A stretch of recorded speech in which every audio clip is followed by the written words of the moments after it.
del asunto. Es la gente que se esconde tras esto. John Pilger escribió esto de él. Qué apropiado que John Negroponte sea el embajador de las Naciones Unidas. Esta semana él ha revelado al mundo que hay una amenaza contra Estados Unidos que quizás requiera la necesidad de atacar a más y más países. Como embajador norteamericano en Honduras a principios de los años 80, Negroponte hizo la vista gorda en la subvención norteamericana a los escuadrones de la muerte del régimen, conocidos como el Batallón 316, que barrió el mapa a cualquier oposición democrática mientras que la CIA dirigía a su contra en una guerra de terror contra el vecino Nicaragua, siendo su especialidad el asesinato de profesores y el degollamiento de mujeres. Esta es la gente que puso en marcha la guerra contra el terrorismo. Después se convirtió en el director de operaciones en Irak y director de la inteligencia norteamericana, y la razón es que existe la versión película de la realidad, Bin Laden, Al-Qaeda, y después está la agenda secreta, hacer lo que haga falta con el fin de que la agenda avance. Después del 11S escuchamos a Bush decir, debemos capturar a Bin Laden, pero esa era la última cosa que deseaban en realidad. Las palabras son de un tipo llamado Michael Springman, cónsul norteamericano en Jeddah, Arabia Saudí, en la época de George Bush padre. Durante mi estancia en Arabia Saudí se me ordenó repetidamente por parte de oficiales de alto rango del Departamento de Estado el crear visados para personas que no cumplían los requisitos para ello. Esto eran esencialmente gente que no tenía ningún tipo de relación ni con Arabia Saudí ni con Estados Unidos. Me quejé amargamente durante mi estancia allí. Cuando volví a los Estados Unidos puse una queja al Departamento del Estado, a la Oficina General de Administración, a la Oficina de Seguridad Diplomática y a la Oficina del Inspector General. Todos me ignoraron. De lo que me estaba quejando fue de hecho un esfuerzo para traer a los Estados Unidos a reclutas seleccionados por Osama Bin Laden para que recibieran entrenamiento en técnicas de terrorismo por parte de la CIA. Una vez acabado el entrenamiento, ellos fueron devueltos a Afganistán para entonces luchar contra los soviéticos. Greg Palast, un periodista de verdad, en su informe en Newsnight, escribió esto. Recibí una llamada telefónica de un alto cargo de la Agencia de Inteligencia de los Estados Unidos. Me contó que aunque siempre ha habido ciertas reticencias en investigar a los saudíes, bajo el gobierno de George Bush la cosa se ha puesto mucho peor. Después de las elecciones se ordenó a las agencias que dieran marcha atrás en la investigación de la familia Bin Laden y de la familia real saudí, y eso enfureció a los agentes. Es el informe de un periodo anterior al 11S, algunos meses antes.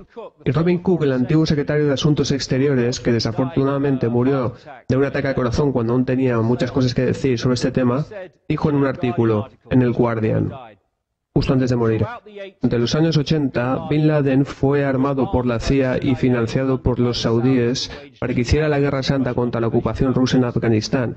Al-Qaeda, que significa literalmente la base de datos, fue originalmente un fichero ordenador con miles de datos de mujahidines que fueron reclutados y entrenados con la ayuda de la CIA para intentar derrotar a los rusos.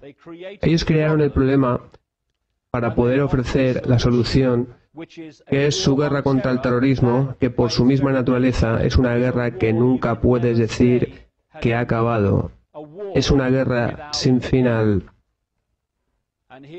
Y aquí tenemos a Barack Obama, y el hombre que está tras él, el cual es su consejero de política exterior, Brzezinski, es el hombre que admitió públicamente que orquestó la manipulación de la invasión de Afganistán por parte de la Unión Soviética, lo que sirvió de pistoletazo de salida a todo este tema. Y ya sea un demócrata o un republicano, del Partido Laborista o conservador, siempre la misma fuerza es la que está dirigiendo el espectáculo. La versión oficial del 11S es una auténtica monstruosidad. Es un insulto a la inteligencia. Y es muy interesante que hoy en día esté saliendo cada vez más gente a la palestra, particularmente en los Estados Unidos, grandes académicos y gente importante de las grandes universidades. Algunas personas claves que están de una manera detallista y escrupulosa desmontando esta versión oficial del 11S, a lo cual he de decir que no es muy difícil de hacer porque la historia oficial es tan ridícula que sus partes no se tienen juntas.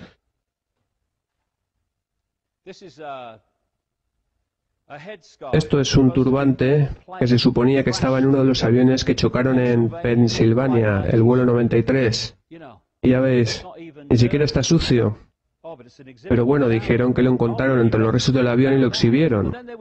También está el tema del pasaporte de los secuestradores, con el cual el FBI convocó una conferencia diciendo que lo habían encontrado cerca de la zona cero y que estaba en uno de los aviones que chocaron contra las torres. Una larga y sucia guerra, dijo Cheney, una guerra sin fin. Y él quiere decir una guerra sin final que justifique el estado orwelliano que se está desarrollando a partir de este momento. ¿Os dais cuenta? Es como un juego mental, y los juegos mentales son emocionales. De una gran manera, problema, reacción, solución es una manipulación de la emoción. Y la emoción más importante que logra que la gente entregue su poder a otros, más que ninguna otra, es el miedo. La gente que tiene miedo de algo dará su poder a otros al pensar que les protegerán de aquello que les amenaza. Cuanto más se nos pueda persuadir para que sintamos miedo, más probable será que aceptemos aparentes soluciones a aquello que tememos. Para lograr esto, ellos tienen que ponernos en un estado de miedo y de supervivencia. Miedo de no sobrevivir, miedo del mañana, miedo de no llegar a fin de mes, de no pagar la hipoteca, miedo de perder tu trabajo, miedo de la economía, miedo del terrorismo, miedo del cambio climático. ¡Oh, Dios mío! Y siendo bombardeados con 1000 razones para temer, esa es la clave del control sobre todas las demás. Pero tenemos una elección, siempre hay una, entre la aceptación de ese miedo, aceptando el estado orwelliano, o bien olvidando nuestra obsesión con el miedo, levantando nuestras cabezas y haciendo algo al respecto. Como por ejemplo dejar de cooperar con la creación de nuestra propia prisión. Desde el 11S, la creación del Estado orwelliano se ha puesto en órbita. Y como últimos ejemplos, si vais a cualquier ciudad de Gran Bretaña hoy en día, veréis una media de 300 cámaras. Ahora están hablando del escaneo de retina, huellas digitales, bases de datos de ADN, y esto es el andar de puntillas hacia el totalitarismo.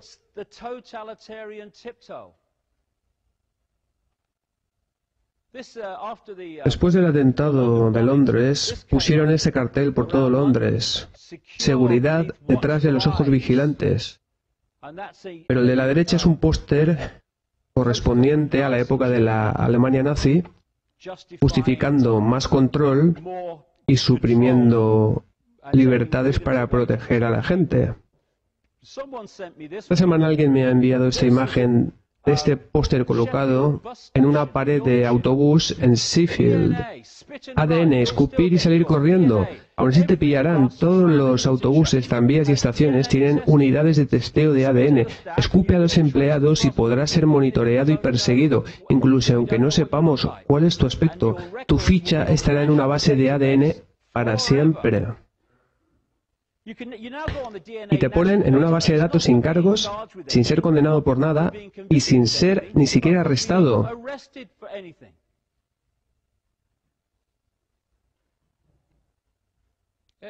Más ejemplos.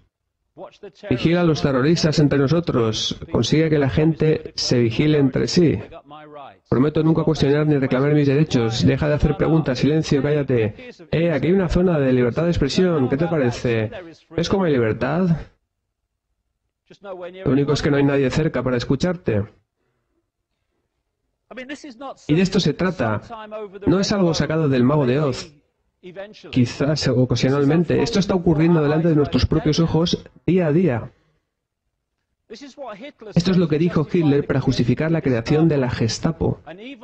Un mal existe que amenaza a cada hombre, mujer y niño de esta gran nación.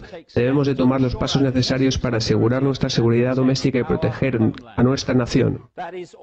Y esto es así, casi literalmente, lo que dijeron para justificar la creación de lo que llamaron seguridad doméstica en Estados Unidos.